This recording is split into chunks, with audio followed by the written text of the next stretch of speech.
நடிகை சமந்தா சினிமாவில் டாப் நடிகைகளில் ஒருவராக வலம் வந்த இவங்க பல படங்களில் டாப் ஹீரோக்களுக்கு ஜோடியாகவும் நடிச்சிருக்காங்க. சினிமாவில் நடிக்கும் போதே இவங்களும் தெலுங்கு நடிகரான நாக சைதன்யாவும் காதலிக்க ஆரம்பிச்சாங்க.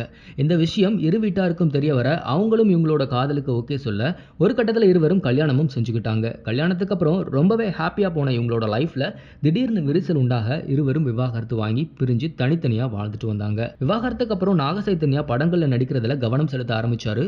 ஆனா சமந்தா படங்கள்ல சரிவர கவனம் செலுத்த முடியாம தனிமையிலே இருந்தாங்க. அந்த டைம் சமந்தாவுக்கு மயோசிடிஸ் எனும் அரிய வகை நோய் தாக்கம் ஏற்பட்டுச்சு. இந்த நோய் தாக்கத்தால எழுந்து கூட நடக்க முடியாம படுத்த படுக்கையாவே இருந்தாங்க சமந்தா. அப்புறம் இந்த நோய்க்கு வெளிநாடுகள்ல சிகிச்சை எடுத்துக்கிட்டு கொஞ்சம் கொஞ்சமா நோய் தாக்கத்திலிருந்து மீண்டு வந்தாங்க.